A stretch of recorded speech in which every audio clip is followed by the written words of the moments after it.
ஈரோட்டில் தமிழக வெற்றிக் கழக தலைவர் விஜய் பங்கேற்கும் மக்கள் சந்திப்பு நிகழ்ச்சியில் கர்ப்பிணி பெண்கள், கைக்குழந்தையுடன் இருக்கும் பெண்கள், முதியோர், பள்ளி சிறுவர் சிறுமியர், மாற்றுத்திறனாளிகள் ஆகியோர் பங்கேற்க வேண்டாம் என அக்கட்சி சார்பில் கேட்டுக் கொள்ளப்பட்டுள்ளது.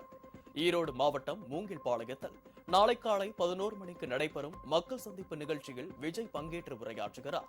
இந்நிலையில் தாவிக சார்பில் வெளியிடப்பட்டுள்ள அறிக்கையில், காவல்துறையின் முழுமையான வழிகாட்டு நெறிமுறைகளின்படி நடைபெறவுள்ள இந்த மக்கள் சந்திப்பு நிகழ்ச்சிக்கு தொண்டர்களும் பொதுமக்களும் முழு ஒத்துழைப்பு நல்கிட வேண்டும் என்று கேட்டுக் கொள்ளப்பட்டுள்ளது. நிகழ்ச்சிக்காக அமைக்கப்பட்டுள்ள ஒவ்வொரு கட்டங்களிலும் காவல்துறையின் அறிவுறுத்தல்படி குறிப்பிட்ட எண்ணிக்கையில் மட்டுமே பங்கேற்பாளர்கள் அனுமதிக்கப்படுவார்கள். நிகழ்ச்சிக்கு விஜய் வரும்போதும் நிகழ்ச்சியை முடித்துவிட்டு செல்லும் போதும் அவரது வாகனத்தை இருசக்கர வாகனங்களிலோ அல்லது வேறு வாகனங்களிலோ பின்தொடர்வதை அறவே தவிர்க்க வேண்டும் என்றும் தொண்டர்களுக்கு அறிவுறுத்தப்பட்டுள்ளது.